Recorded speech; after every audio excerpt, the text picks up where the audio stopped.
Tuesday, June 8th, 2021, and special meeting Monday, June 14th, 2021. I make a motion to approve both of those meeting minutes. Okay, second. I'll second. All in favor, Bob? Aye. Pam? Tyler? Aye. Brian? Aye. Motion carries. Number 3, claims and payroll. I have a question about the $3,907 extra to Curtis Law Office. Can you tell me what that's for? Yep, that was extra above his retainer from January through June, Okay. and that's in relation to that ordinance 964. So it's 6 months worth? It was 6 months worth of billings, yep. Okay. And my other thing is why do we have 10 cell phones on the billing? Kurt has a cell phone, all the city employees have a cell phone except Melissa and I. Some goes years the ago, they handyman, went the away from handyman, radios the and cops. went to cell Oh, phone. okay. I say years ago, I we used just to have the wanna make radio, like the police and fire had the radio in each truck, and then Some of them are different price and yeah. Like Stuff Arnie like doesn't that. have a smartphone, so he doesn't He's got a have, flip phone, yeah. so it doesn't have. I was just checking. Yeah. Yeah, they took the radios out of all the. Okay. Any other questions? Entertain a motion to approve claims and payroll. I'll make a motion to approve claims and payroll. Okay, second. I'll second that motion. Okay, Brian? Aye. Tyler? Aye. Pam? Aye. Bob? Aye. Motion carries. Reports. Manor? Hi, Julian. Hello. In your packet, you'll see that our last board meeting, we went over a few different things regarding some staffing difficulties that we're having right now.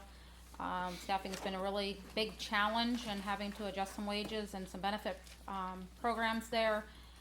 Just everything else regarding COVID, giving them an update of a report. At a meeting today via Zoom, and things aren't looking very good here coming down the road, and so we might see some tightening up.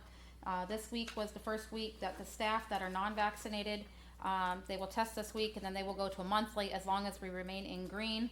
But Pierce County did go from 0% to 4.3% this last 2 weeks, so we're seeing a slight increase, even though Pierce didn't have any technicality reports this last week, but there were 3 in Knox already, so we're kind of knocking on our door. Couple other changes, families are requesting a little bit more on visitation. I was hoping to make some adjustments like an August 2nd date, but after hearing some things today, we might sit back. It's hard to give and then take back so quickly. Residents are only being screened once a day. We were doing that twice a day, so that's kind of a little bit of break for my staff to deal with a little bit. And we're changing those residents that come in that are vaccinated will now only have to be quarantined for 5 days rather than 7. If you're non-vaccinated, still 14 according to CDC and CMS. So just want to make sure that everybody understands this isn't Plainview Manor making all these rules. It's coming down the pipeline to do these rules according to CMS and CDC. Lots of reporting regulations, and lots of times on the weekends I'm having just to log in just to do reports to meet those mandates that are going on. We had our 5th of July celebration the other night. It went okay. Kind of feel our attendance was maybe down a little bit and looking at some possible adjustments, but appreciate the city letting us shoot fireworks off late. It went well. It just wasn't as big of numbers, and it was maybe a long weekend when everybody was tired, and go from there. So appreciate all the help from the city bringing picnic tables up and got everything cleaned up, and the CHI and Plainview Manor and the residents, we all appreciate it. So I enjoyed the food and entertainment. Thank you. Good show. Your non-vaccinated personnel, is there a lot of them? we're sitting at about 68%. It's hard to identify because CDC requires us to count every volunteer that I am allowing in the building, pastors, hospice, therapies, and that's where we struggle a little bit. And then we have some PRN staff that I feel that some staff that maybe don't work for us maybe every 3-6 months, but it's better than bringing temp staff in or things like that. And some of those aren't vaccinated, so then that counts. Today on the webinar, there's a grant coming out that would maybe offer like a $500 reward, I'll call it, to offer if that passes, but most of us spoke up. It's not about that, it's about rights right now, if Yeah. somebody wants or doesn't want that vaccine. Okay. And, there's a lot of, down in Omaha, the younger staff not knowing what the outcomes being, childbearing years and things like that. So we're doing well with it, but I know we're all getting kind of tired of these masks and things like that also. But there are some very understanding families. I had one call today and said, can you open up some evening? And it's tough. It's a lot of screening process, and when they're not following the rules, we get to have to remind them that we have to wear a mask. And some people don't believe as strongly as others in regards to COVID-19. So at this time, we're still doing 10 to 4, Tuesday through Sunday. It gives us one day on Mondays to kind of generate our week and what's going on, and kind of regroup without the doorbell ringing every 15 minutes for somebody coming in. But some of the families that are coming in, they're getting used to that pattern, the screening in, filling the book themselves, waiting for staff. But I do have a few that are sneaking in the door, coming so far, and then, you know, especially maybe some after hours things. The other night I was working a little bit later, and they walked all the way to the nurse's station. And, you know, I got a big bright pink sign that says step 1, step 2, step 3. And, you know, I asked that innocent person, I said, what part did you miss? You know, just educate me, what can we do better? And they said, honestly, we just didn't read. You know, we just walked right through. Maybe a stop sign. Well, then life safety code have to play in effect. I can't put a barrier in front once we're in the building, because that's a escape route out for a fire type thing. So lots of things coming down the pipeline with OSHA and life safety code, and it's not looking any better coming down the road right now, honestly, for us. And then you already have staffing challenges. Thank you. Anyone else? Thank you very much. Thanks. Police chief? He's on vacation. Yep, that's He what I was just got saying. done with marriage. Yep, I saw him on the street earlier today. Economic development, Susan? I didn't submit a report because we don't have a ton, just some quick updates. On our fourplex project, the NDEE thought the equipment that was submitted for HVAC was too big, so we are resubmitting proper sized air conditioning and heating units because they don't want it cycling on and off too much because that's an energy issue. So we submitted that, we're just waiting on the okay. Also, Jim Moret would like to move the property from its current location to the north, which I think that went through zoning. So, yeah, To- that's oh, later tonight, on, okay. yeah. So that was another request, and we had to double check on that, make sure that wasn't gonna delay us any more, and there's some more paperwork to do, but it should be okay. On LB 840, for next month, we'll probably have a loan for a new boutique in town, and Jeremy, we're not talking about that tonight, are we? Okay, talk to you about it next month. And then there's another business potentially that'll come into town. They're looking at doing some processing, and we will talk about that a little bit more next month once we get some applications in. We do have 3 sign applications that will also be coming in for next month. The apartment complexes in Plainview that were owned by Cheryl Bailey have now been transitioned to a new owner, so they now belong to Darren Zolke Properties. He'll be renaming those, and we'll be doing the signs for those as well. And then Melissa Smith, the State Farm agent that came into town, she's moved her location across the street to the tech center for the Plainview Telephone Company, and she'll be submitting a sign application for that location. We have geocache. We have some new tourism for this town. One of our interns specifically created a geocache for the city of Plainview. So the geocaches are hidden with area businesses in our parks, in our softball fields, and in some of the cemeteries. So that'll go live here hopefully in the next couple weeks, but once it does, we'll roll it out, and it should be a fun little thing for people to do as they come through. The disaster grant that we've talked about for quite a while, where you could get 12.5% back from FEMA, is no longer a grant process. It looks like it's just a straight up reimbursement, which the city I think has gotten an email about, so they just need to follow that process. We have couples night, date night coming up in Plainview in Van Shell Park this Saturday. We partnered with Serendipity, we partnered with Mary's Restaurant. $20 per couple. Serendipity's meal is a surprise, so you get what you get. But Mary's is doing 2 pieces of fried chicken per couple, mashed potatoes, dessert, and it's to go eat in the park. We'll have dancing from 7 to 9, and then the movie starts at 9. Let's see. Oh, the Plainview Brunswick Community Fund, which is kind of a new entity here. I'm their secretary, and we had a meeting yesterday. They had to do a kickoff project to kind of let the community know that they're here and what they want to do. And the vote came in, and what we're going to do is upgrade the tennis courts.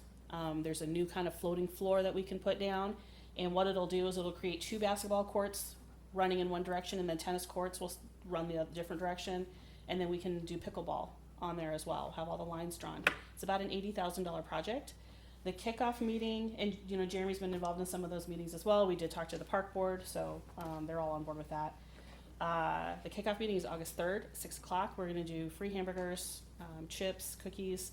Come on down. There'll be a short program at 6:30. You can see the tennis courts. We'll have blow-ups of what this flooring will look like and how it'll update the park. But just wanted to let you know that they're planning that, so you're not surprised. And you know, come on down and take a peek. And I think,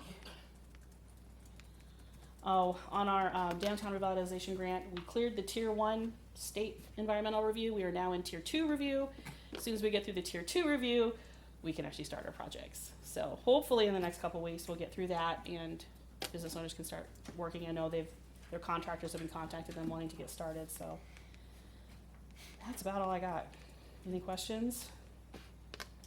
And what, do you think the tennis court was level enough for the? We don't know. The company couldn't come out and do a site review, so it basically just lays on top of your existing surface. And if you have any spots that are not level, you'll just end up with a dead spot. So like if you're playing basketball and you hit the dead spot, it'll just sound like a bump. You know, it'll sound different. It doesn't really, well, it may dip a little bit too, but. When you start taking reservations, then it'll be awkward if they're playing tennis and basketball at the same time. The way that's going to be positioned, I think you can play. If someone's playing tennis, you can still play half court basketball on one end of it, and you can still, and pickleball can still happen, you know, on the other tennis court that's not being used. So it'll be okay. And then it won't go like end to end. So there'll probably be about 5 or 6 feet around the new surface where it'll still be that concrete surface that's there, which is good though because people can maybe walk around that or push strollers or sit or something. So it looks nice, and when you see the mock-up, you'll probably like it. If you don't, I'm sorry. This is the one in Shoulders, not Van Show, correct? Yes, it's in Shoulders. Yep. Thank you. Any other questions? Thank you. City Superintendent. Oh, yeah. You've had some long nights also lately. Yeah, everything's pretty normal except we had a little issue down at Van Shell Park, but we're trying to get that hooked back up, and hopefully this week we'll get her done. I was digging over by the football field today. We've got to put sprinklers in for the football for the school. Got a couple fire hydrants to replace, and pretty normal month, so trying to keep up with mowing and all that stuff, so Appreciate that. pretty normal. Looking good. It's looking really good. So, Thanks for cutting off that. you look at it, Yeah, is that that'll work. okay? Yeah, much better than someone trying to trip Yeah. over it. Yeah, 'cause it just sits there and heaves and goes up, you know, so, Yeah. I mean, it'll probably happen again, but we'll just have to, Deal with it then. yeah, so. All right, Thank you. Oh, I forgot 2 things. Oh, We got our police department grant, so that's nice. And we had a press release of our former ECAP process, University storyteller, Tyler saw the article and sent it to me, about the success that we've had since then, so that's out there. All very good stuff. thank you. City Attorney? I've got a couple things that aren't otherwise on the agenda. You know, Kyle had worked with Jerry getting some of the nuisance prosecutions going, and we kind of decided that'd be a good thing for him to pick up on. This is a report of how it has gone, and nothing to be done tonight, but you can read it over at your leisure. Balding was fine, Frederick is moving, Clausen, they had trouble finding him here in Pierce County, and it had to switch to a Newport service, so we just changed that over. Bodette, kind of cleaning up, and Jenkins, just a letter. So that's just an update, there's nothing to be done with that tonight. The one other thing by way of a report, and I think I'll just deal with it with Courtney, we'll see if she agrees, I hadn't even had a chance to call about it. Came up today, Rick and Marla Mosel are selling a little piece of this lot that they own west of their house to the neighbors to the north, and they've made a deal with them, and it's only $500 or something, and they're gonna buy this. So we sent in for title insurance. Well, it still shows up, the city has a lien for the demolition of the old house there. Oh my gosh. And it had gone through the sheriff's sale process. It was sold to the public on a public sale, but that, to the title insurance lady's way of thinking, didn't clear that lien. And the city hasn't taken any action to collect it. I don't think we expect any more money out of it. It's sold on a sheriff's sale. So I think probably the cleanest way is just to have the city file something to release that and say it's clean and gone. It's a confusing legal concept with the property having gone through the sheriff's sale. And out of an excess of caution, the title insurance gal put it on there as, take care of this. Well, we should do something, but I don't think the city has any more money coming, so we'll be talking about that. But again, no need for action here. Will we need to do a law split on that then, or anything? Or is That'll it be set? coming. Once they were waiting on the title insurance, and as soon as we had that, they'll have to apply for a lot split. They're gonna peel off, I think, just 50 feet off the north end or something. The gal that owns that house wanted to be able to have a little more back there. And then the far north end of that lot makes no difference to Mosel, so they made a deal at a cheap price. It's just a matter of getting a clear title so they have something to work with. That's really all I've got. We'll see Mark Fitzgerald wandering in around 7 or a little later. He'll be the consulting attorney for EMC. He's out of Norfolk. And we'll probably have some public discussion of that stuff, and then some more likely executive session with him toward the end.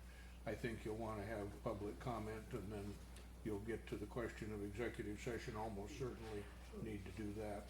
I've got some updates. The lawyer called from Omaha today, and I talked with him for a while, but I've also talked with Mark a couple times. And we have some thoughts for you, but we'll get to that. And no, that's all I've otherwise got, unless you've got other questions. You can pick off the agenda items. Thank you. Number 5, public hearing nuisance properties at 6:45 PM. First one is 205 North 7th Street. Is the, oh, maybe not see it. I went by it, it's a lot better than it was, so. You wanna approach the podium or anything? Please and thank you. When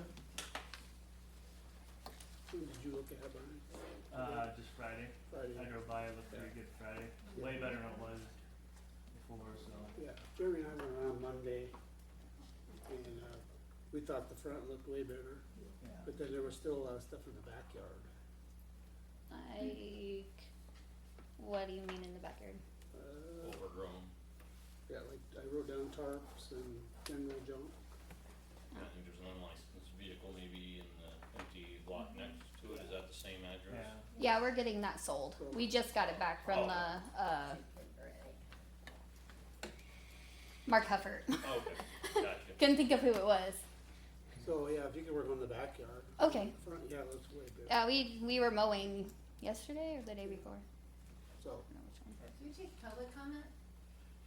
Public hearing. It's public hearing, yeah. Okay. I'm Paula Hoffman, I live at 305 North 7th, just up the street. And I'm not meaning to pick on anybody, but we bought our house, 14 years ago, and when we bought our house where we live now, the neighborhood was all single family properties, and I assumed that's what that was. But to my understanding, when a family unit, children go off and get married and come back with their spouse and their children, it becomes a 2-family dwelling. So we now have a house that houses multiple families. There's also an RV that has been parked out there for over a year that has now become a permanent house. Okay, to me, that's considered a multi-family dwelling, or maybe a condo. Wouldn't that be like a code where you'd have to have an apartment, different zoning, something? But there are multiple families living at that residence. There are multiple dogs. I call every day to the non-emergency number to make a complaint. And I'm not against people who own dogs. Everybody else in our neighborhood has dogs. Their dogs bark, they let them in, they take care of them. I called twice this week because they were roaming the neighborhood. How about when the wash machine sits out in the driveway and runs the water out the drive, down the drive. I looked it up, and according to the Nebraska, I can tell you, in the Nebraska law, it is against the law to have water that would be considered gray water running onto the ground. I have not seen that, in their defense, I have not seen that this summer, but that used to be a very regular occurrence, that the laundry would get taken care of out in the yard. Yes, there are marketable vehicles, and we've been in stages of cleanup for months, but there are 3 campers parked on that property. When everybody is there, there's at least 8 or 9 vehicles. Sometimes there's semi-trucks. I get it, that's what their profession is. We drive semi-trucks, but we don't park them at the end of our driveway or almost on the road. Let's see, I have a few other notes. I talked about the barking dogs and that I've had to call multiple times. Yes, the mowing is done. They take a good job of taking care of their mowing. But can we talk about the fireworks that are still sitting out there from 4th of July? It's been over a week. And that's just this week. Just this week. I guess, like I said, this whole thing with the camper and multiple families living there, I thought we had zoning laws about homes on, like trailer homes. Do they not have wheels? When you start living in an RV, doesn't that become a trailer home? Wouldn't you need to have a special zoning for that? And when I purchased my property, it was a single family dwelling. Do you know what that does to my property value? I try to have somebody, if I wanted to sell my house and those dogs were barking, or who's gonna wanna drive past that every day to come to their home? It's embarrassing when I have people coming to my home for the first time.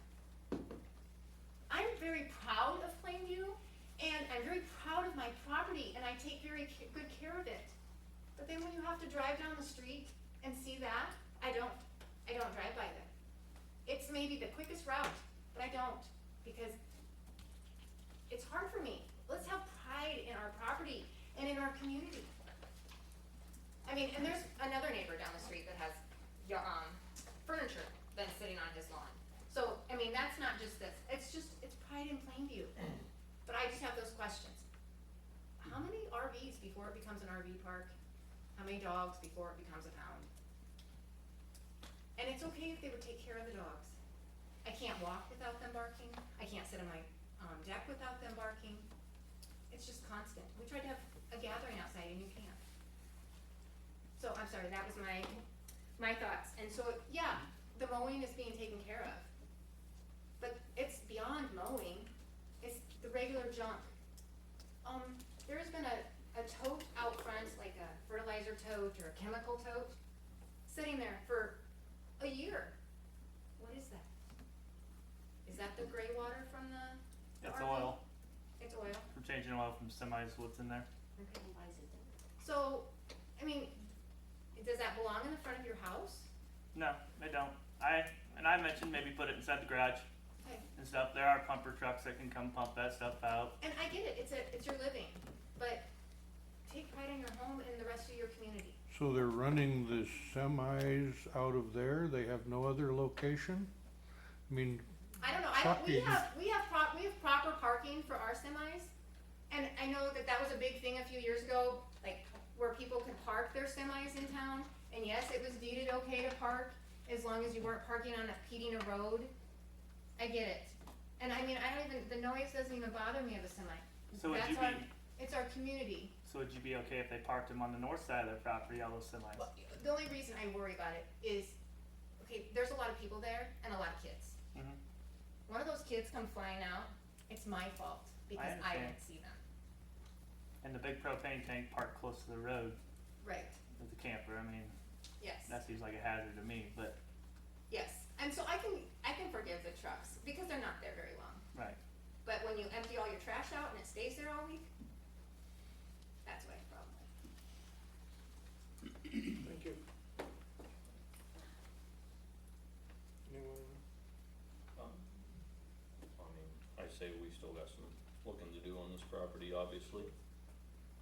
I agree on the campers, they're not just sitting there for storage, and I'm not up to date on the storage of campers in town, but I'm sure if you have it on your personal property, there's nothing wrong, but if you're using it as a residence, Well, there's rules about where they can be Is there? parked in the zoning code, but if they're being used as a residence and the property, the real estate is being used for multiple families, that's a legitimate problem. Maybe needs to be addressed. Well, then you probably need to table this and continue to work with them on it somehow. Yeah, I think so. I agree. Is there anything else? Are you able to come back next month? Yeah. Thank you. Next one is, I make a motion to come out of public hearing? oh, I was just gonna do it for all four, if that's right. Oh, I thought we had to do all separate.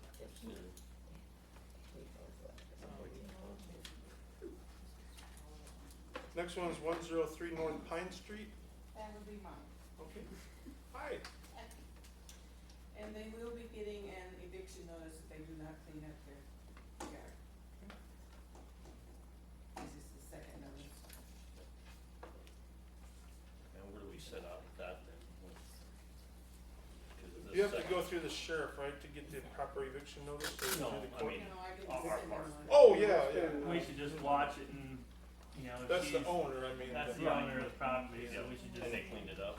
No, not yet. 3 Okay, that's- months, Tyler, probably. Right, that's my point. Yeah. So, But it's, yeah. But if it's- she's willing to take care of it, Yeah. we should Okay. probably just let her, take give her care a of it. Table chance this to one. take care of it. table this one next month. Yep. Yeah. Will you send a, notice to them? I think we have that. Yeah, Yeah. the they've notice got- went to you and to them both. Yep. Yep. So that's their notice. Isn't like the next step of these is like the resolution, so 205, you do a resolution, you wanna keep moving on it, or it's done, is that what you usually do? Or, yeah, resolution will give you a I deadline. always forget, so. And last month you just said like some of them, like the ones on, like down on item number 7, that one was just carried over to this month to watch again.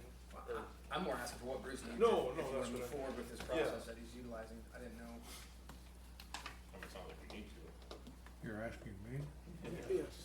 Well, you've got, I'm not taking care of this on a No, regular no, basis no. unless you tell me there's something you want me on, but on this one, you've had out the letter already. Right, Now you've had the hearing. right. So if you're not gonna take action on it tonight, I think you need to table it. But it sounds like if eviction has been a real problem here in Right. the last year and a half. But if they can get them out of there, clearly they take care of their property. If you can just put it off long enough to do that. I don't know that you need a resolution tonight. No, I was asking if that was the next step, if they wanna move forward on any of I these wasn't properties. sure. If I you always wanna, forget where we if don't you wanna do this. deal with a cleanup, Right. you table it for a resolution or something like that and let me know, and then if they've had another 20-25 days and you're still there, then you do the resolution and push it harder. Yeah. This one, for the moment, is just another table it and work on it. Right. isn't it? Okay, table. Next one is 107 North Pine Street. That one is cleaned up, they won't be Yep. here. They, the people who live there are gone and the landlord took care of it Okay, and did a really nice job. perfect. And the last one is 104 North Main Street. I did go by there today, the pickup was relocated from the side yard to the backyard, but it didn't look like it was mowed at all. That solves it, What's that? and that solves it. No, I'm just saying I was just reporting what I saw.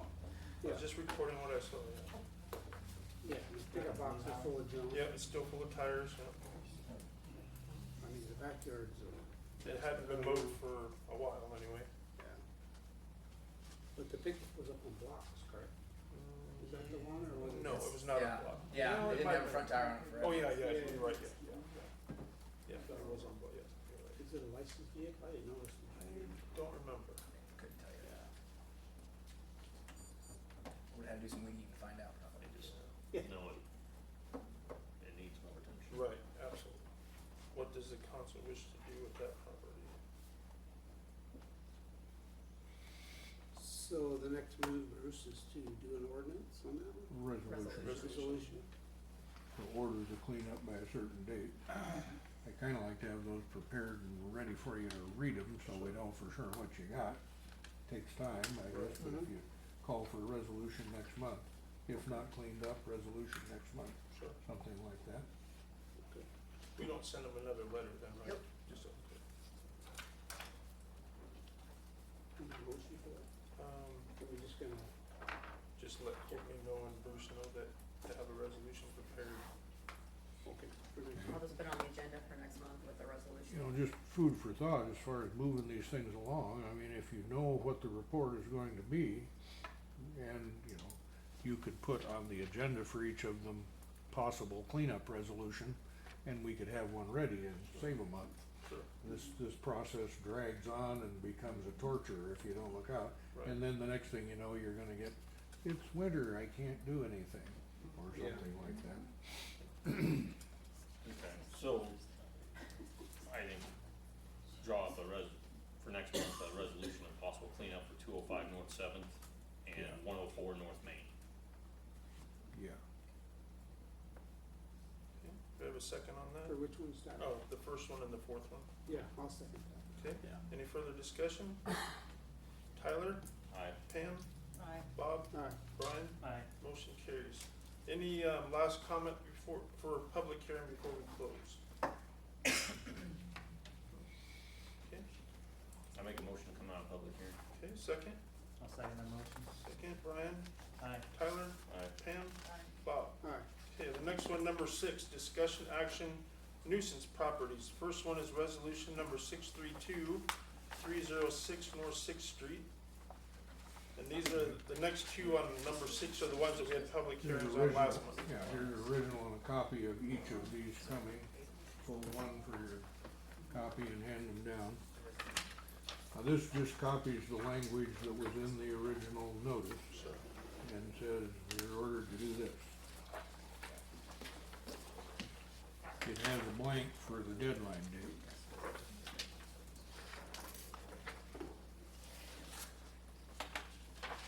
Now, these are presuming the city might move in to clean up the property. I mean, the other answer is to prosecute on them and we take out the cleanup language. Sure. Depends on how complicated you think the cleanup is. The other one for Spalding, he was fined subject to cleanup is the way the thing read. And it was giving him some time. He could get credit if everything is finished by September 29, is the way the court put it. And that was the one on Fifth Street. That was correct? the first Spalding property. And this is the Sixth Street. Yeah, so we can go either way. I mean, if you, it's left open. Okay. What needs to be done, set a date, and then whether we say clean up or prosecute. We can modify that if you wish. I guess I thought the whole city cleanup thing was taken care of, cause you said when Jerry was here that we didn't wanna be on people's property, that's why we went this route. So, that's what you stated last. If you're going with the nuisance thing, then we take out that phrase. It doesn't matter, Go that's with just the what I thought prosecution thing. that opinion That was was of the general consensus of no more cleanup. Right. Kyle again prepared these based on, or we prepared these based on old stuff, but if you wanna eliminate the cleanup stuff, then we can just say prosecution will be undertaken. It makes me, I just thought Yeah. that was what the thing was Yeah, last that's what time, we was did about cover. trespassing, and Jerry didn't feel comfortable, and he wasn't gonna be there with us, cause he didn't feel like it was gonna be, we were gonna be Okay. stealing people's things. or- Well, I'll change the last phrase to That's up to council, I just thought that's No, what the no, deal that's, was. yeah, prosecution will be taken. after the other day, Jeremy, that's the way you do it. I agree. Yeah, yeah, Okay, well, I'll reprint since that's a significant change, yeah. but we still need a deadline, you're gonna wait any further? No, Just go. Yep. Just go.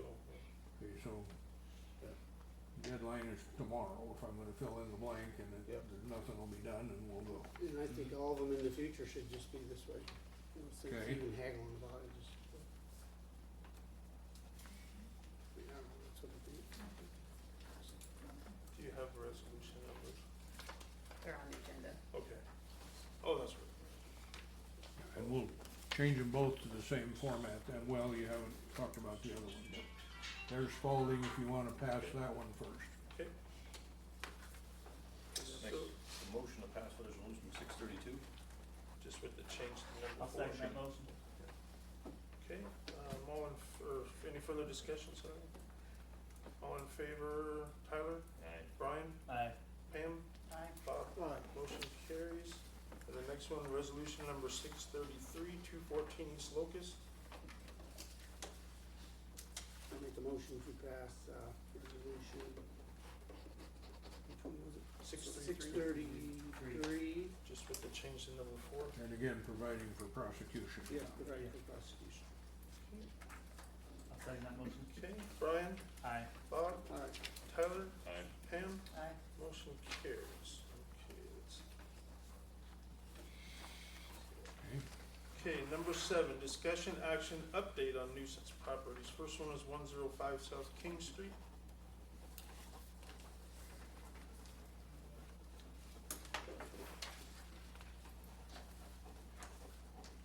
We went backwards on that. Yeah, that's the A-words.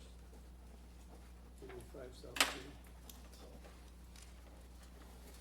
Junk tires, huge vents by the garage.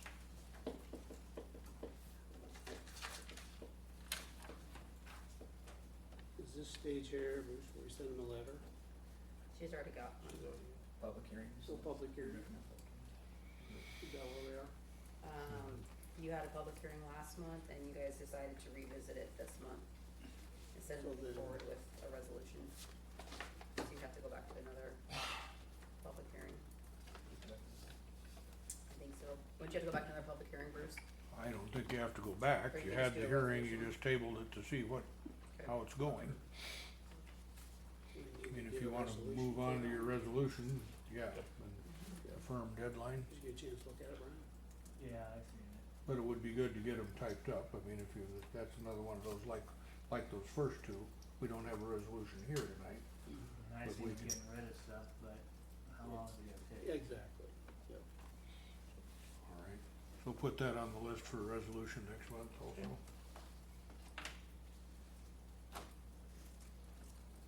Next one is Plainview Gould's Edition Block 2. That one hasn't changed. I talked to him, he's done a lot with that whole property, but, I mean, still, if we're forcing these other places, we have to do the same to him. I agree. Now, He did he- call yeah, today. he called, and I think when he first asked about what they wanted, the initial part was, the safety of the building, the structure. He did board up all the windows and everything. I did see that yesterday when I Because drove he by. called me and asked what we need to do right now.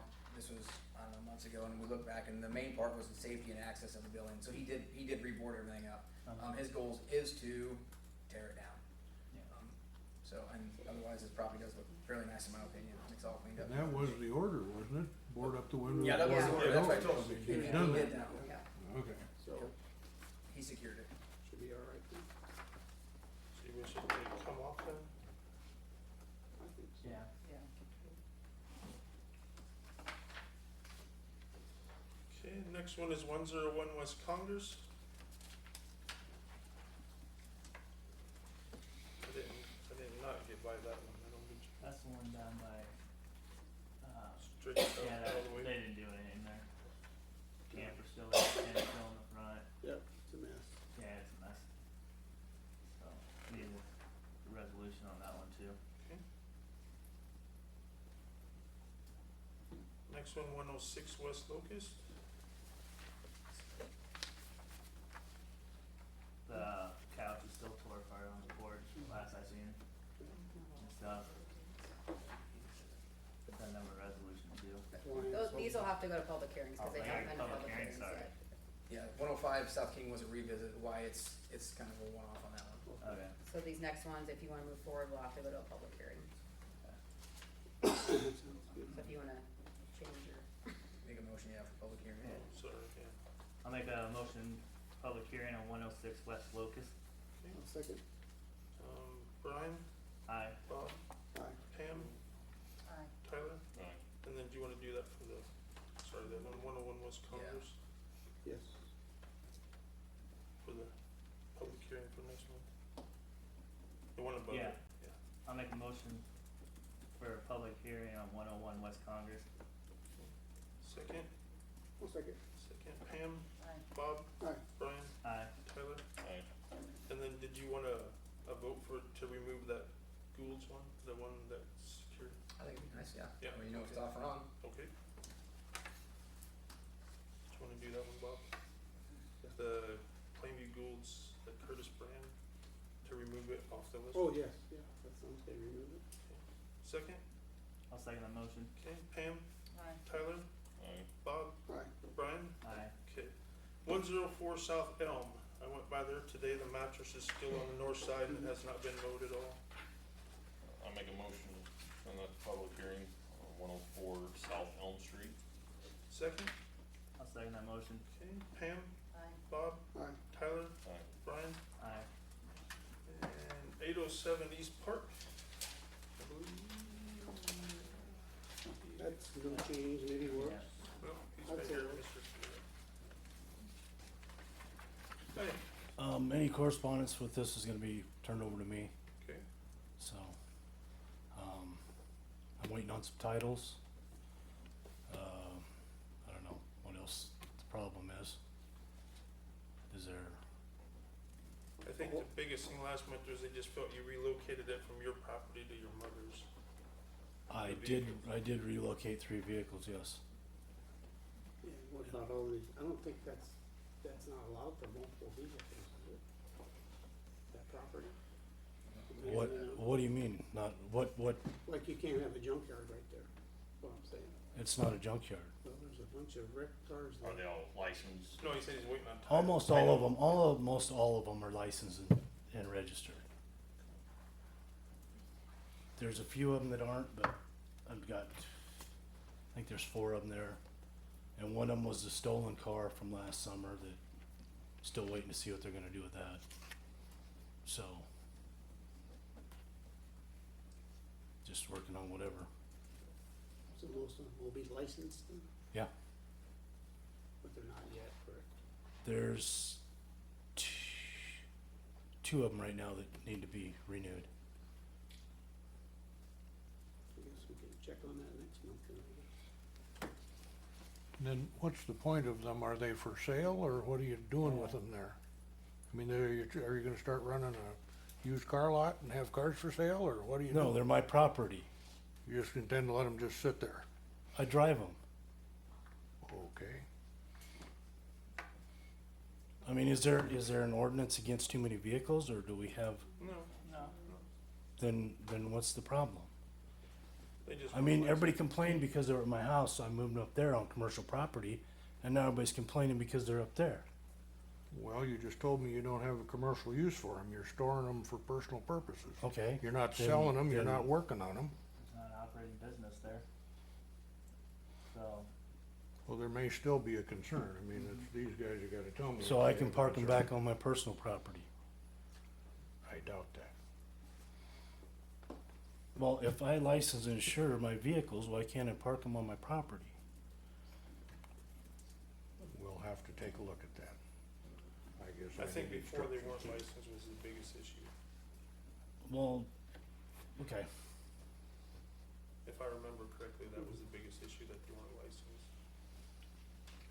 I mean, we're just trying to prevent collection of junk. That's what we're doing, trying to clean up properties, make things look nice, respect the neighbors, so Yeah. to speak. I mean, we'll definitely table this and just keep on, Okay, if you get them licensed up to date, okay. But the ones that let's aren't, move forward with that, and, the ones that aren't licensed, they'll have to go. yeah, I mean, that's what we're trying to prevent.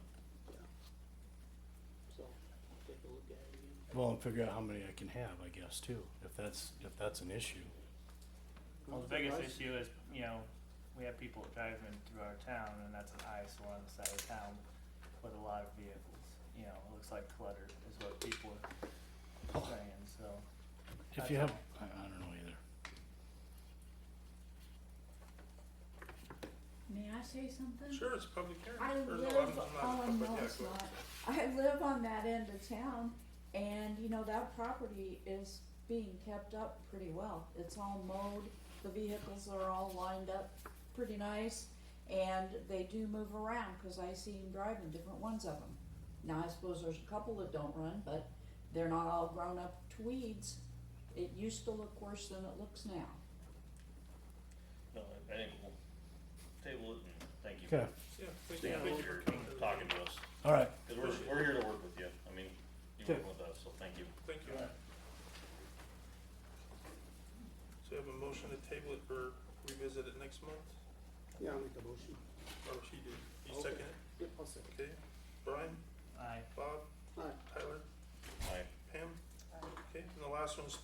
202 South Main. Yeah, and I heard you and Jeremy. yeah, I would like to table that, and, Jerry and I had a conversation with the owner. Okay. And there's apparently some questions. If he has a commercial business, what he can or cannot have outside of that commercial business, so. Bruce and Jeremy and I are gonna check into that and see the stuff that he has, if he can have it or not, but. Yeah, and recognize that's zoned industrial, what we were just talking about is zoned highway frontage, that changes a lot of rules. Yeah. Highway service, so the, the industrial zoning changes some things. Yeah, so, As I pointed out in a little memo I sent to a couple of you on the committee, you'd ask a question. It doesn't change the nuisance law if it's not cleaned up and fit for public health purposes, So, yeah, but it changes something of the vehicle law. yeah, so we'd like to, I'd like to table that and bring it back So next that, month. that would be the same thing for this last property we was talking about then. It really doesn't matter how many vehicles he has licensed, if they're all broken into and the windows and doors are broken out, it Well, really doesn't matter if they're registered If and it's a licensed public anyway. nuisance, it's a public nuisance, that's a separate question, Well, that's what I'm saying. So, different test. yeah. Yeah, the business of licensed and unlicensed Really makes doesn't- little difference if it's a nuisance and it's depreciating the value of surrounding property and so on. That's what I was kinda saying, preventing things and respecting your neighbors. And, you know, I guess it's not just cars, there's other issues, there's the buildings, there's whatever. But So- you've gotta decide what you wanna do about it, Yeah, then I'll try and get you some answers. we'll do it. we have a motion by Bob to revisit it and, or table till next month. Do you have a second? I'll second the motion. Okay. Pam? Tyler? Aye. Bob? Alright, Brian? Aye. Number 8, discussion articles. What are you doing with 105 South King? I couldn't hear anything you Oh, said. sorry. They're gonna, resolution for next month if it's not cleaned up, which one? her property. Yeah, we got a resolution next month. Yeah. Number 8, discussion action zoning board recommendations for building permits. First one is 218 South King Street for a shed. Met all the requirements? Make a motion to approve the building permit for 218 South King Street. Second. Okay, second, Brian, Aye. Bob, Aye. Tyler, Aye. Pam. Aye. Motion carries. Next one's 202 North Sixth Street for a fence. Same scenario, Yeah. and everything that they asked for. Make a motion to approve the building permit 202 North Sixth Street. Second. Okay, Pam, Aye. Tyler, Aye. Bob, Aye. Brian. Aye. Next one is 2 permits for the same person. The first one is, 603 North Fourth. The first is for a garage. Then they just moved into that house and they'd like to build a garage, and the next one will be a portable shed all in the backyard. It meets all requirements and they have plenty of space. Motion to approve the 603 North Fourth Street building permits, the garage and the portable shed. Okay, Second? aye. Double second. Bob, Aye. Pam, Aye. Brian, Aye. and Tyler. Last one is for lots 1 through 12, block 23 is the fourplex that just wants to be moved a little bit further north on the property line. Instead of being on the south property line, they decided to go north because they had other ideas for the south side, so it's got, I see plenty of room there. Wide open. Sure avoids out the old building permit. Yep. Okay. I make a motion to approve lots 1 through 12, block 23, College Edition building permit. Okay, second. I'll second the motion. Second. Brian, Aye. Tyler, Aye. Bob, Aye. Pam. Aye. Okay. Next one is number 9, discussion action Keno grants, Carnegie Library Preservation Center, Archive Preservation Project for $800. And the one that you have is the most up-to-date balance, correct? Yep. Okay. So right now there's $42,936.25, 42,936.25 in the balance for Keno. Sharon's here. Sharon, would you like to come up and? We all read your proposal, but you could answer any questions if there is any. Yeah, if anybody has any questions, it's all hopefully very self-explanatory on our goals. We have just acquired the use of the library. We've only been moved in about 6 weeks now. We are still in the process of moving in. It's going to be a very long, slow process because everything that comes out of the depot has to be cleaned before it ever goes in and gets cataloged. So that's a long, slow process.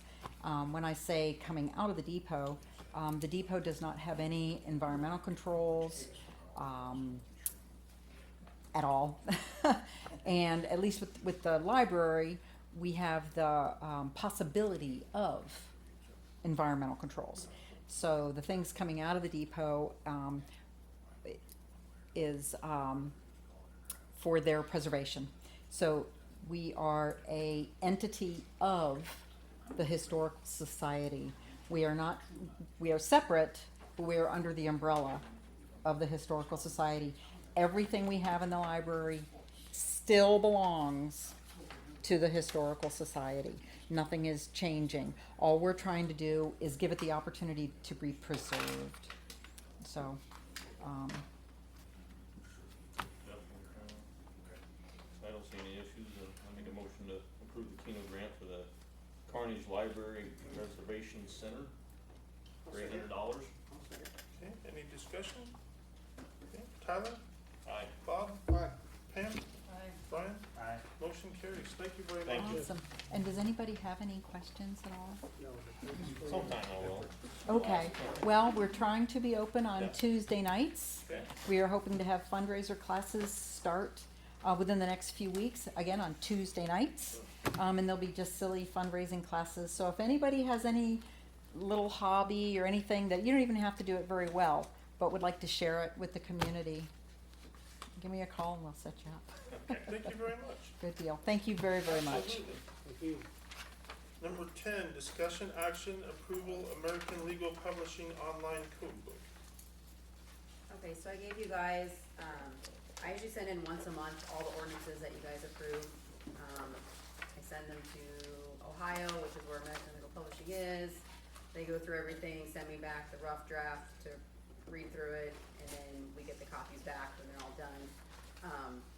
Right now, when it goes on our website, I have to go in and scan in every section that's being done. So when you go now, it's like chapter 1, I mean, they're all separate. This would give you one complete code book that they would update for us. It would be a link to their website essentially. So I wouldn't, and we just link that to our own website, so we wouldn't have to worry about that. They take care of all the maintenance on that. Then you would also have the opportunity to look at other cities' codes because it would all be in the same place. So if you were looking at if there's a city around here that uses their services, you can go look at their code book because it's all in one spot. It'll be easier for the public to find our codes. And like I said, they'll be more up to date because I don't have to wait for them to send me back the copies of what I sent them to update it. I just think it's gonna be a lot more user-friendly for not only you guys, but for the general public to look up the codes because you can look at the entire code book instead of section by section. You can do a control search and look for whatever word you wanna look for and it'll, as a PDF, just basically take you through and show you where it says, you know, nuisance or whatever in the entire code book. So, there's an initial setup fee that was listed in there. And then there's a hosting fee every year.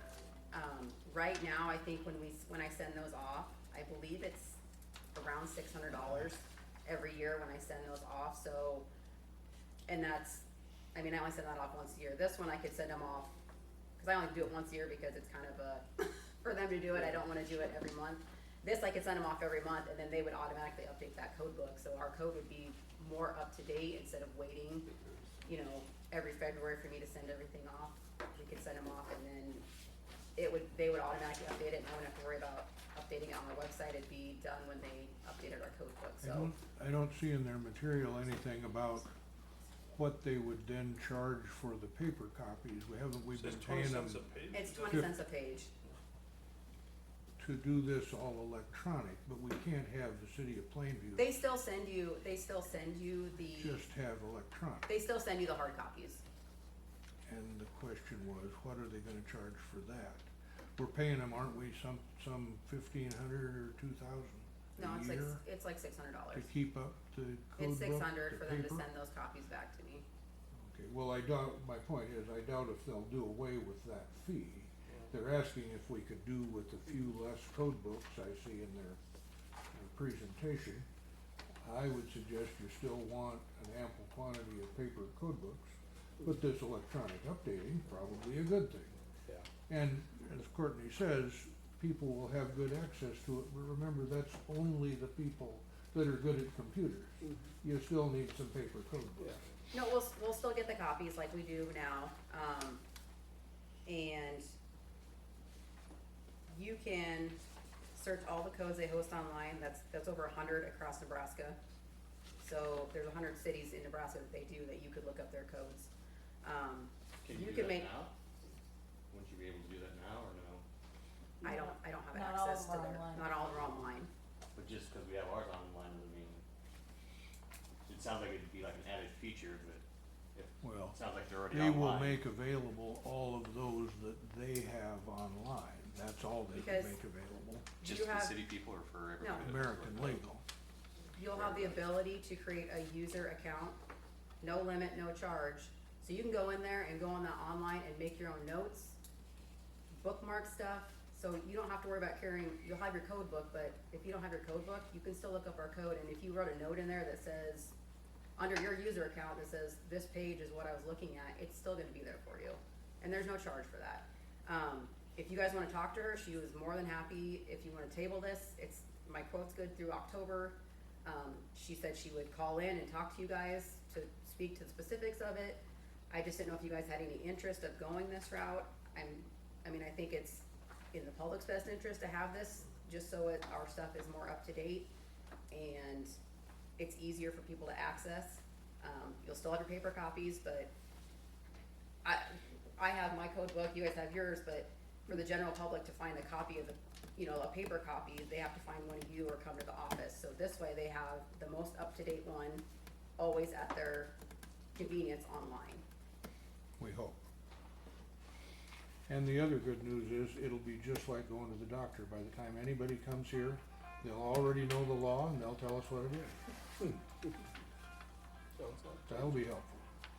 So if you guys would like her to call in next month and talk to you, she said she was more than happy to do that. If you wanna know more of the, kinda what they all offer and the benefits to this, that's fine. Like I said, my quote's good through October, so there's no immediate rush, but I just thought I'd bring it to your attention. She called me when I sent my stuff, she called me and asked me about this, if we'd wanna go this route, so I'm just bringing it to you if it's something you're interested in. If you're willing to spend $1,000 or $2,000 extra, I think there's very little to argue against it. It's a good program to make stuff Actually, available. I'll just make the motion to approve the purchase of American Legal Publishing online code book. It's like a yeah, cause really, it's So- one-time cost to switch all of it over. So, and then basically you're gonna spend $1,000 a year for the online and your paper copies, so, That's great. It's an extra $500 a year. yeah. I'll second that motion. To do what, I missed it. You wanna go ahead and go Yeah. do it? Yes. Any further discussion? Pam? Bob? Aye. Brian? Aye. Tyler? Aye. Motion carries. Okay. Number 11, discussion action, ordinance number 966, regulations for keeping and maintaining chickens in corporate limits. You've all got the draft in the packet. We tried to incorporate everything that the committee had thought about and everything we had last month. I would suggest to you it's getting pretty complex, but, most of the content is there. The other thing to consider is the complexity of enforcing such a thing. I begin to wonder if you don't need to assign it to a specific board. I know the current committee had talked about they could assist, but you gotta make a permanent plan if it's gonna be a city law. I mean, you could have an animal control board. You could assign those duties to the Board of Health if they would agree to do them. There's some stuff in there that's really not Board of Health stuff. Could be a zoning board issue. I really think just a separate animal control board if you're gonna do it. But first you have to decide if you're gonna do anything. There you have the draft. I think personally, guys with guns work a lot better walking on somebody's property. The problem is the guys with guns don't wanna enforce it. That's where we're leading into a problem. Well, and I know I wasn't part of the committee, and I didn't choose to be. Right, the guys with guns are not gonna enforce it, cause we got the dog issue. I got a bunch of issues with that right now. But you guys got a lot of rules in here, and regulations, and It pretty much makes it almost impossible for anyone to have chickens unless you have a big property. it makes it impossible to enforce it. No, I don't think so. Gotta have a good enforcer. Well, if you went with my thought is the only way you're gonna get it enforced is with a board. I mean, people that are willing to be in the business of driving around town, looking at stuff like a board of health, checking things out. I mean, we could set it up to establish a board, an animal control board that could talk about dog kennels and chickens if you want to. I mean, or something like that. But then, do we have to order or hire an animal control officer? Not I mean- necessarily, I mean, you could do it like the nuisance business and the board could just bring it back to the police and say, hey, go give this guy a ticket. Or bring it to me and we prosecute it. We just need, remember to prosecute something, you need evidence. You gotta have somebody out assembling the evidence and making the plan. So, but it is complex, there's no question, it'll be hard for people to follow. Okay, here's my other question. It says, no sheep, goats, cows, swine, cattle, nothing. How's that work when most of our entire community has livestock on the outside of city limits, or right on the edge of city limits? So, do you, Brian? Yes, Okay. I do, the guy beside me does, the guy down the road does, And you're not supposed to, huh? and you're not supposed to. But I've been here 20 years, and this ordinance wasn't even in when I moved here. And I've never not had livestock, and all these people around here, buses out here has livestock, he's in city limits. Up here on like North Fifth Street, that new place, he has animals. No, that's not city limits. Buses are on city That's not- limits. That's out of city limits? Mhm. But then that's my point of enforcing the laws, we haven't been enforcing them now. But and what do we're you gonna allow do chickens. for, yeah, but what do you do for like someone like me or my neighbors that have cattle and stuff like that who are just right on the edge of town? Otherwise, what are we gonna do with that land? Special use permit, I don't know, That's what, in the office, I we mean- believe a special use permit would be. that's, an Well, option. so we need a board, we're gonna have to have a board to have somebody pay attention to that. I mean, my livestock on my land, and no one in my area is complaining about it, and they haven't in 20 years. What does that have anything to do with you that lives clear over here? I'm just going by what we have set for ordinances in town. Right, but ordinances can change. You I know, mean, we just had a Can be, bull in but- town that didn't even come from town. It came from south of town. I mean, You're the one bringing it up. Let me clarify something. well, I'm just wondering what you guys wanna do, because, I'm, The 6201 Okay. was not an assignment of the current chicken committee, if you will, but that's our existing code section. That has been there forever in the code. All we've done here is because you're talking about making an exception for chickens, we've added unless otherwise provided in this article, and then there's the chicken ordinance. The 201 prohibition against everything has always been there for 60 years or something like that. We'd have to look back. It has been subject to discussion of grandfather rights, that if you've had stuff on this property forever, you can still have it. And it's been, to my knowledge, very little enforcement. I mean, that's the way it's been. So it's a policy question for you guys, but 201 is not new. 201 has been there forever. My biggest fear has been realized because the block south of me are three ducks, three beautiful white ducks. And I let council know, and the guy said they were gonna get rid of them. Today, they're still there. So 12 days, nothing's happened. So- Again, I can't walk on that property and take their animals. But you had a police officer with you, so why is Yeah. that police He officer? didn't even know the ordinance. I had to explain the ordinance to him. But he knows now. Yeah, Who, the So police, the nothing's been police done. officer? Jordan, Well, there's a problem with that. he's new and he If doesn't, you're yeah, going out to look at that stuff, the police should maybe read up on the law. yeah. But he knows now, so why weren't they removed? So why even pass an ordinance when nobody's gonna enforce it? Right. I mean, that's the other thing, but But I do agree that a special use permit for the people on the outskirts or anybody who wants chickens, that would be the way to go.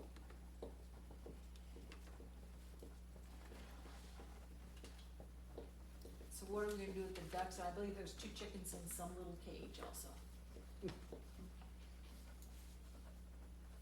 should be, well, I guess I don't know. I mean, well, here we're trying to pass an ordinance to make it legal and stuff. But again, rules are, if people follow them is the only thing. But if we don't have anyone to enforce it, what good does it whether we have one or not? So, like I said, we can't do anything about it without somebody to enforce it. But you said you were going to make the police officer enforce it. That's what you told me last I time. don't control the police officer. I can't. City council. Well, the council The does. city council, I mean, they, No, Right, the so mayor does. The mayor does. But they've, sworn an oath, and we have it in the city code that it is their duty to enforce the law. Mhm. right, but we sat right here and listened to the chief said he wasn't going to. Well, you heard him say he didn't want to. Well, true. I just see it hard when they weren't even harming anything either, though. That's my other thing. They weren't harming anything. So I can get a cow and put it in my yard if I keep it tethered up to a rope, and it's No. not gonna bother anybody. That's No. exactly what you're saying. Well, What's the difference? I'll get a sheep so I don't have to mow the lawn. I'll change it to a sheep. there you 2, go. I got 2. You won't want to, I'll tell you that. I have a couple of questions, just because when these things get passed, we get 95% of the phone calls at the office, so I just wanna be clear. Here it says that the application will come from me. I have not seen such an application, so is that being created, or am I supposed to make that myself? We talked about, I think, the special use permit type thing in the back of the In the book. back of the zoning code, Yeah. using that one? Okay. Yeah, And then it says like statement and method of which the manure and waste material would be sanitarily disposed. Is this all gonna be, I mean, is there gonna be some sort of checklist that they have to Yes. follow? Because, I mean, we need to know if this does go through, they're gonna call and say, okay, I got chickens, where am I supposed to dispose of my manure? And Melissa and I are gonna have to know exactly what to tell well, them. they have to be able to tell us where they're gonna dispose of it before they even get Before they even approved get for it. the permit. But we as a Knowing- city have to tell them what's acceptable for them to dispose of that as well. Right. You know what I'm saying? So, I mean, we have to say, So we whereas need to the come up city with saying it's something that's okay. acceptable. you know, You have to remember, some people who call are not agriculture driven, they don't know. Some people call and they go, tell me what I gotta do, and we go, whatever is in a workmanlike manner, and they go, don't know. what the heck does that mean? You know, and realistically, I mean, we have some people who call who have no idea, and they say, give me an answer, and that's why she's at. I'm just What trying was to the check, answer? I mean, before we, Well, I we am can in no figure way, that I'm out and neutral on see this, what we but can I'm come trying up to with. make I sure mean- that we have everything laid out before this goes live, because Right. once it does, I can't go back and say, ooh, let's go change that, because someone's gonna get chickens, and they'll say, that's not in there, and they're gonna run Like I with it, said, and then we've gotta do damage control, The so. complexity here is your problem. Mhm. And it's perhaps to the extent that we need a separate reference to rules and regulations that must be followed, and then you put all that stuff in there. Right. I mean, we're not gonna put those gruesome details of where you can dump chicken crap in the code book. But that would all be on the But you application, could put it somewhere. correct? Right. Okay. Yeah. And I would have to help you, somebody would have to put together this application. It's pretty complicated. I mean, if you're gonna do it, but I haven't done any of that, you're still talking about what you're gonna do. I think we should just make a board that deals with all livestock in, around the town or something, I mean. I mean, But if then you don't have realize a that's- board to yours is gonna follow have up to be on this, enforced. That's fine. Okay. You can enforce it. I mean, I'm not, I mean, that's gonna be the responsibility is enforce the current. well, the board could call stuff to the attention of the police. The police could be talked to by the council, or you can bring stuff to the prosecutors Right. directly. I mean, we can do it either way. It makes the most sense for the police, if there's an obvious violation, go issue a citation. Yeah, Right. they need to be the ones to do it, after our experience. I mean, Brian, I'm trying to not, we're opening up a can of worms. yeah. Okay, I'm just throwing that out. I'm just being honest. I'm not trying to hide anything, so. Okay. And then my only other question was the 10 permits, why are we limiting to 10? Cause, I mean, here's my thing, I don't want someone to get mad that they were number 11 and they can't have chickens now. And what happens if you had one this year and you missed the deadline, do you have to get rid of your chickens then? If you're not on the 10 for that year, because according to this, it's an annual permit, correct? Yep. So, let's say somebody sees that people are getting chickens this year and they get all excited, so Baumgart has chickens on sale next year, so they go get some, and they get in before you do, even if it's not the deadline, and we already have 10, if you already have chickens, you have to get rid of your chickens then. Yeah, well, Okay. and So, I mean, Courtney, that's- when they dropped this stuff off, I had brought up the 10 and suggested that may be a problem. Okay, I don't know that that arbitrary limit is a good idea, that may need some kind of change. I mean, if you're gonna have all the rules and somebody's gonna comply with all the rules, then perhaps the count doesn't matter, Yeah. Right. the 10. Right. Seems doubtful you'd have that many, right. but to have to fight the battle of number 11 is kinda, Well, we don't limit dogs or anything, so it doesn't Overdone. make sense, I mean. yeah. That's like saying you can only have 30 dogs in town. Have you got your dog license yet? And everybody else is gonna get rid of their dogs. Well, wait and see how that goes over. What's Not the, like the kenneling. Not like the, we never supposed to talked have. about this, but what's the deal with the bantam chickens, where'd that come from? We didn't, Phantom chickens are extremely noisy, Oh, that's right. so that's why we said that weren't gonna allow Phantom chickens, Kinda what- so. When I yeah, mean but then noisy, that's I mean. judgmental, they're getting no opinions, just like we did with the dog issue. So this Yeah, I know. clearly needs some work. I mean, you're gonna Yeah. table it, and do you want me to work with Courtney on her concerns? Do you wanna talk to the committee some more? Where are we gonna go? I think we need to do all of it. Yeah. Courtney's And concern. I'm more than happy to go to the committee meeting, I mean, if that's easier, I don't care, I really want to make sure everything is laid out as Well, we plain need a as can consensus be, on the because- application and the rules and regs, and maybe a few changes in the details if it's gonna happen. So, silly question, maybe not, revolving around back to geese, goats, and horses. You said earlier you wanna use a special use permit, if we just did a special use permit for any and all livestock, any animals, cause it's a one-off kind of a deal, we have public hearings, everybody can come and voice their opinion, then he could have a public hearing for his goats and sheep, they say, yep, nobody in the neighborhood cares, great, you can have them. Cause if we do, let's say we pass this next time, great for us, we have goats, we have geese, we still have a problem. Well, they're all still banned right now, Right. but it's gotta be enforced. What I'm saying is, are we gonna do this for every livestock, so everybody can have up to 10 in a special thing? I Or would should we suggest just do that's special maybe, use permits? That's what I'm trying to say, Yeah, I mean, if we you're could just looking do for a one-off special use permit, process, and the whole council makes the decision, I mean, and it goes to public hearing, so neighbors can come in, if that's somebody, easy. you're gonna take up a lot of council time on that question if you start opening it up to any animals. like, I don't think it's it better will than really. probably a new committee to walk around and check all the animals. I don't know about that. The theory when the little towns were established is that, you know, if we have a little town, the livestock stays out in the country and the town is a town. With not very many exceptions. That's why these old all animals are banned ordinances went into place. I mean, chickens are now a popular make your own eggs issue. Things change. I wouldn't get too far into expanding into other livestock. I wouldn't. Could that responsibility of the committee you're talking about just go under the health board too, or would that be, I could see some overlap there. If they're we're driving around town checking things anyway. There's conceivably overlap, but there's an awful lot of things in here that's not proper for Board of Health too. Okay. So then did these people have to apply for special use permit, like Brian for the goats? Is that what you're gonna do? Ask Well, I don't them? have any goats anymore, I got rid of them. Well, who, I mean, I only got Yeah, cattle out there. I mean, that would seem like. But yeah, I'd have to apply for it. I mean, that's gotta be well known.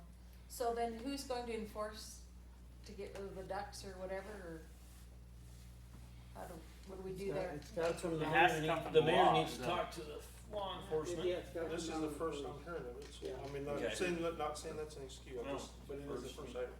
Go ahead and do what you gotta do. So probably things should go through the mayor. 'Cause the To mayor some controls the extent. police. We said, We do it to some extent, control the police, but he's the higher fire guy. and revisit for a moment even Paula with her question of multiple calls for dogs running at large and barking, and has nothing been done? Right. I mean, have permits for all those dogs? The dogs in question that she was speaking of were actually loose last week. Anyway, it's mom and puppies. The puppies are not old enough to be registered yet. They're 96 months old yet. And we got calls and through the process of elimination got them back home. But the mom dog is registered. She is licensed with the city. The puppies are not old enough yet to be licensed. well, that's understandable, but her suggestion was there was multiple calls for multiple times over the past months, never a I've only citation? had one Nothing? call of them running at large.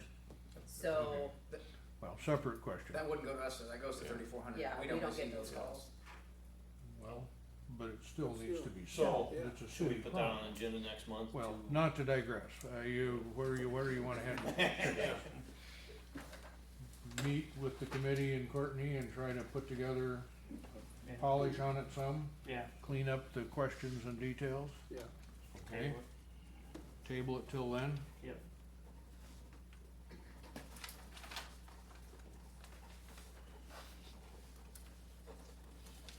Number 12, discussion action, possible ordinance regulating indoor furniture on porches and lawns. I thought we talked about this last month, about just making it part of the nuisance property. Yeah, I thought we talked about just adding it. I'm Add just it to gonna have that nuisance property. nuisance ordinance. Yeah, and you could certainly just broaden the definition for general nuisances. I think you could probably get to indoor furniture and lawns with what you got. But we could certainly amend the ordinance and broaden it a little bit. Porches, I guess I have some concern with. If you have a covered porch or something, and somebody wants to put a chair out there, is that something we really need to fight? No. Well, I'm not talking about, I'm talking about house furniture. You drive around town and see the house Yeah, furniture on porches. I get what you're saying, Bruce. Open porches. Well, any porch. There's Because, covered porches like that, now. the one on, up here that looks, don't like, the couch is an eyesore, yes, but it is a covered porch. So, I mean, if they wanna sit on a couch or a recliner or something on their porch, there's no harm in that. If you wanna sit in something comfortable, it's just that one looks Is it- terrible. is So it they need to enclosed? remove it, Is just it or an enclose enclosed it, porch? No, just a roof. just a roof. Oh, that'd be the difference where I'd say the line is if you wanna, They're all draw a gonna be line. terrible after a while. I mean, if it's an Well, open. yeah, but the person should be responsible to get rid of it, and, I mean, cause if I don't have one, but if I wanted to sit on something comfortable on my porch, I should have the right to do that, it's my porch. Yeah, But not if house you need, furniture. you Not need to house be respectful and Not clean it house up. furniture though. Yeah. House furniture is house furniture. Yeah. It's not porch furniture. Well, yeah, Does rain come straight down? No. no, That's what I'm saying. I They give them a year or two and they look like crap. yeah. So, It's just, but that's on a deck, you're it's on a talking, front porch. as opposed to a covered, Drive around town and look at some front porches. I haven't done that. Well, But you mean you gotta, and you'll see the ones I'm talking about. The okay, one's already on that we had earlier. I mean, that's all I'm saying. Drive around and see what you see. well, that's, okay, I have no opinion. Yeah. But essentially, you're asking me to make an ordinance that says you can no longer be a redneck in Plainview. Are we gonna say they can't have Christmas lights in Yes. June too? Yep. Right. No parking I just think lawns when you while make you're fun at of it. nuisance Yes. property, that if it's just to if it's tore up, looks like, And then they right, could then get, they have to do yeah, something you just about need it. to have it somewhere. Right, if they can't be responsible enough to do it, we'll do it for them. No, it would be covered, but it just needs to be in there, yeah. Yeah. That's what we talked about last month. Needs to be in the ordinance. You're just Along gonna with- change In the the actual nuisance ordinance. Yeah, yeah, along Okay. with all the other stuff. Make an addition to. Addition to the actual nuisance. Okay, I'll come up with a couple versions and you can look at it. Okay. You're gonna be busy. Kyle. Okay, number 13, discussion action, small box discount stores, zoning issues, discussion with EMC representative and or consulting attorney. There you go. And I mentioned that Mark Kober would be here, and he is here. Before we get into the serious legal issues discussion, I think some public comment on what has gone before would be well, if you wanna Absolutely. entertain any of that. I don't know if there is any, but if anybody wants to speak to the desirability of more discount stores in town, maybe they could do that. Does anybody wish to speak for or against a proposed Dollar General or any other type of business such as that?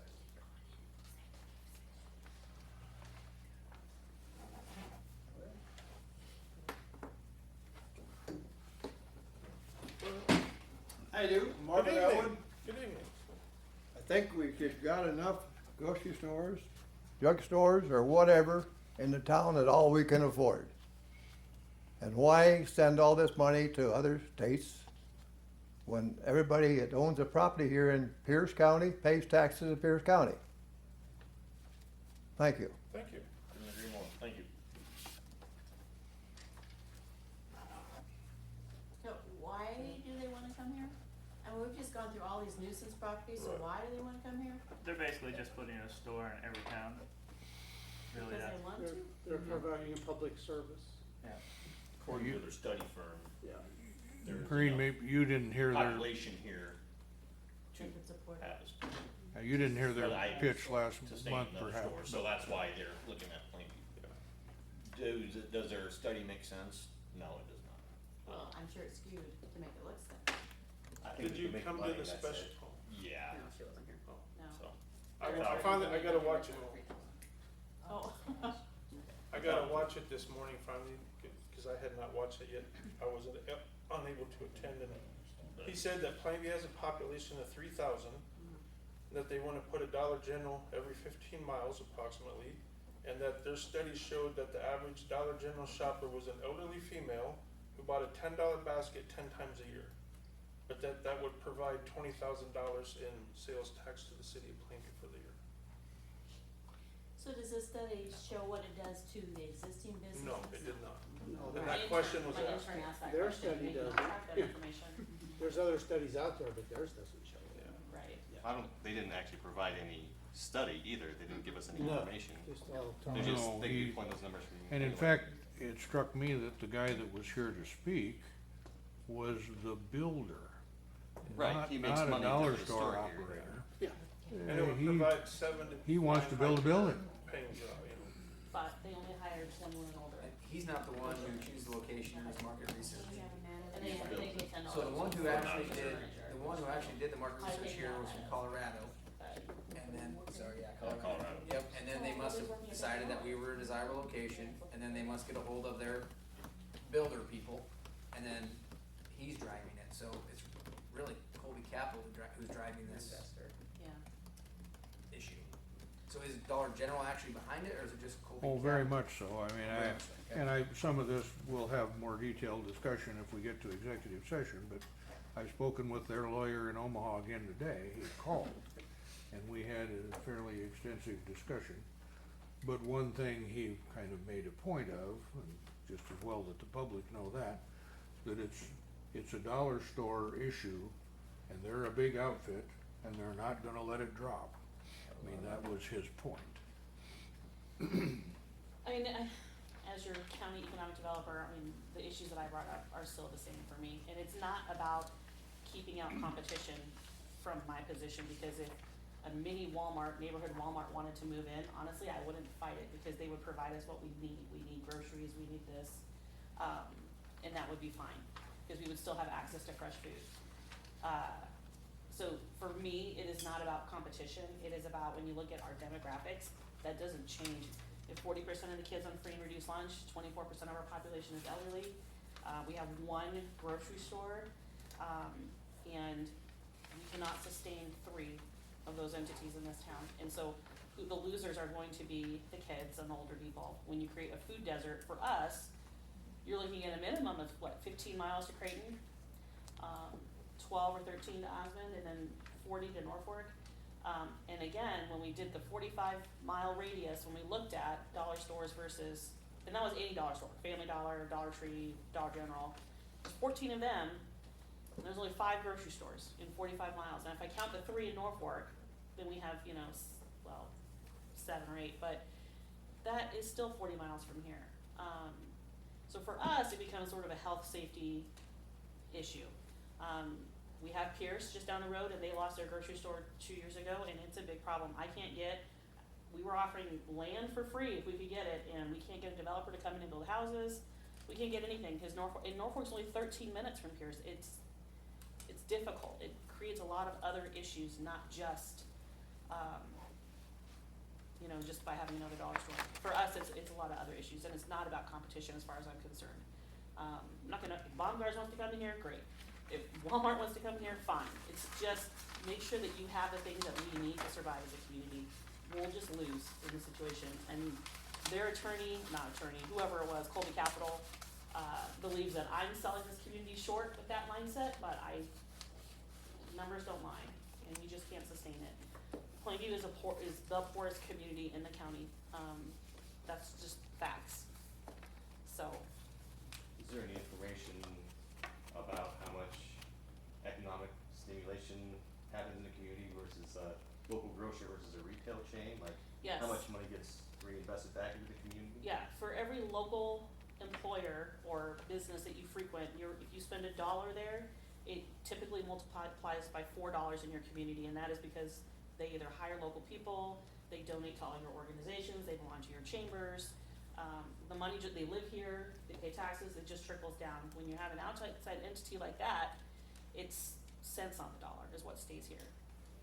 So, I think that would probably be one of the bigger.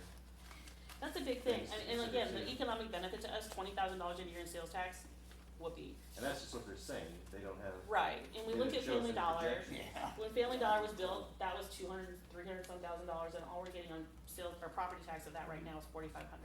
It's been here for 5 years. It's not a huge money-making deal. Plus So, they are not allowed corporate-wise to join the chamber or Right. do any donations, neither is Casey's. So I would think Family Dollar would be the same. And So again, initially, people would go there and buy stuff because it's new. How, do they expect to have us sustain so much money in order for them to stay? 15 to 30-year lease, it said on the video. And so well, if nobody goes there, and Family Dollar does serve a niche market here. It really does. They average $2 million a year in our town of $1,250. There's a reason for that.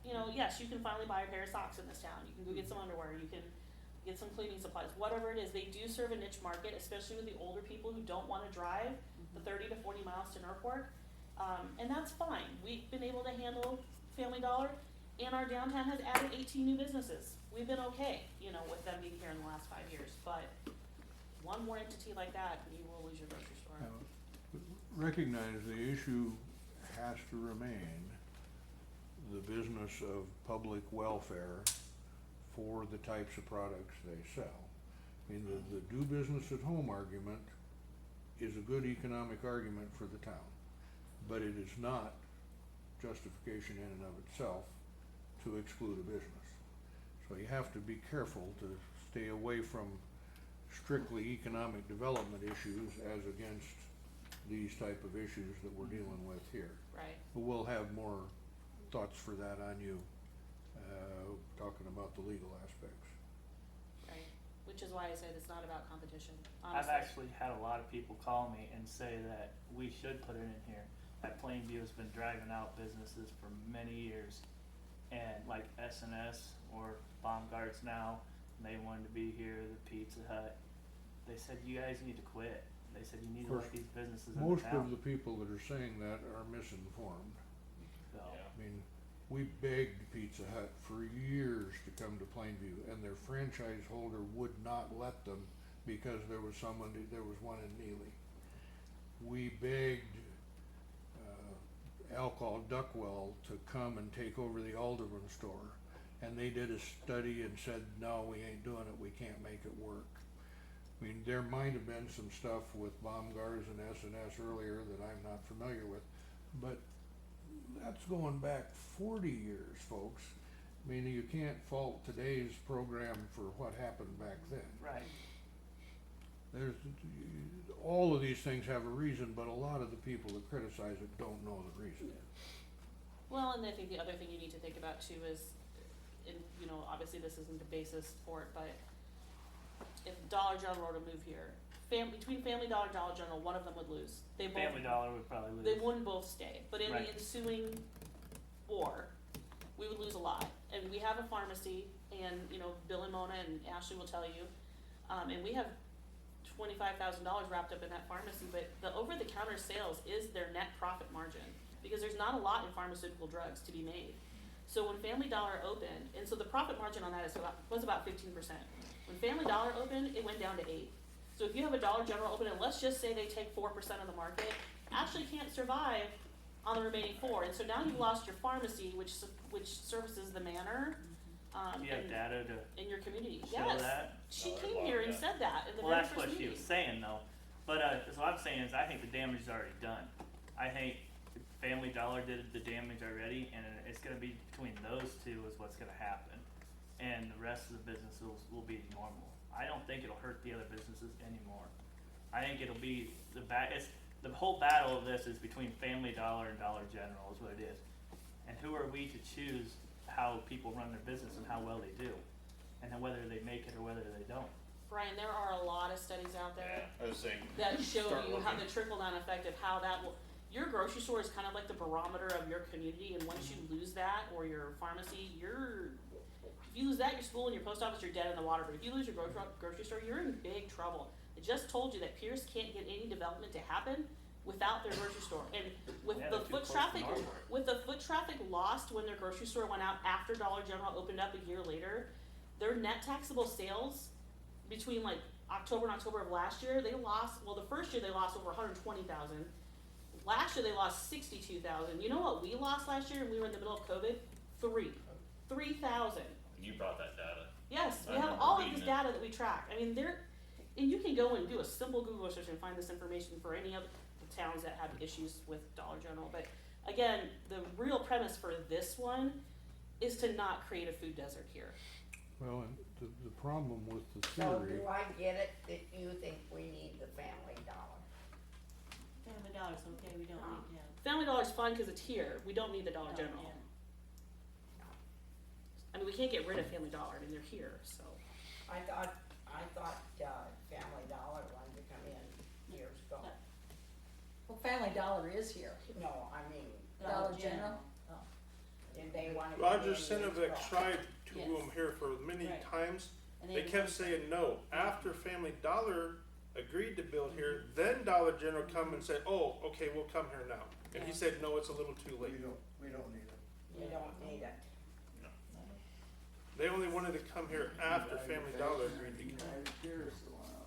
Well, and so Dollar General just opened up a new one on the edge of Norfolk, and then they've got another one planned for Woodland Park, and then they've got another one planned for Norfolk on top of the other one that they already have.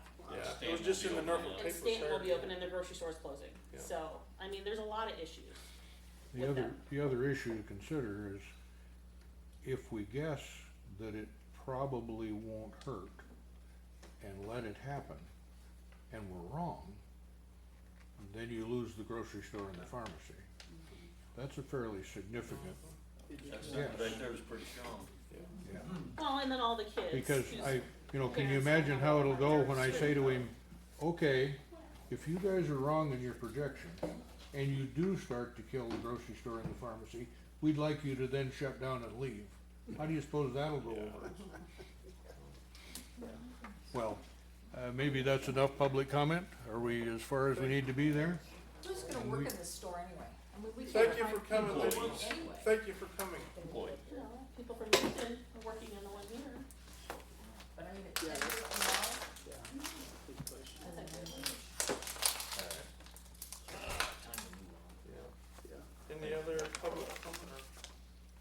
say no.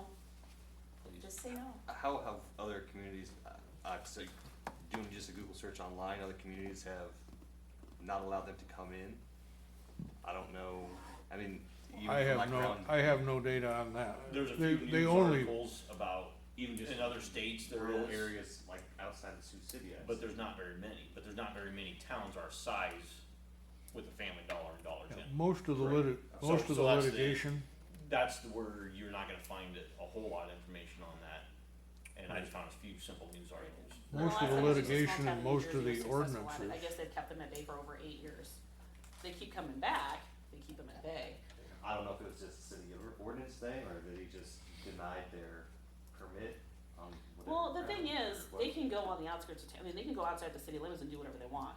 They want the people who can walk to their location. So they want inside the city limits. Yeah, but if you're gonna put it on the outside of town, you might as well let them on the inside of town, cause they're gonna go there either way. At least we can get some tax dollars out of it. They'll lose business if people can't walk there. They'll lose business if people can't walk. Yeah, we're gonna lose a lot of tax dollars if we let them in town.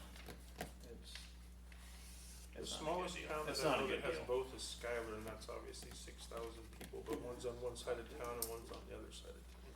The other thing you have to think about is Family Dollar is also now doing this hybrid, where they put a Dollar Tree inside their Family Dollar, cause their same entity owns both. So they were planning 600 of those stores for this year as a pilot, kind of run, and then they're planning more for the future. Well, as Plainview has one of the top 10 performing Family Dollars in the nation, we're probably gonna get a Dollar Tree inside of our Family Dollar at some Well, point. that's probably why they're shutting down for 3 days.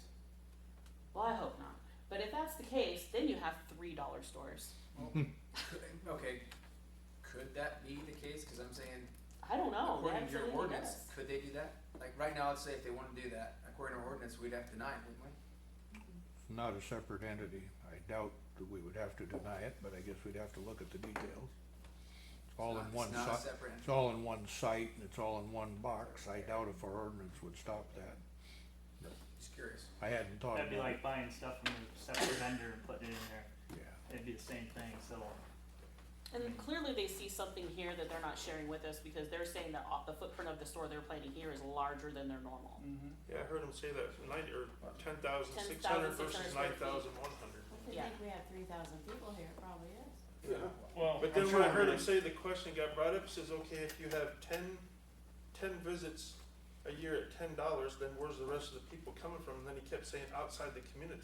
Well, as Courtney brought up when I watched the video, if you have one in Bloomfield, Pierce, Neely, and Creighton, how far outside the community are you drawing these people from, you know? Brunswick, but Brunswick would go to Neely. Yeah.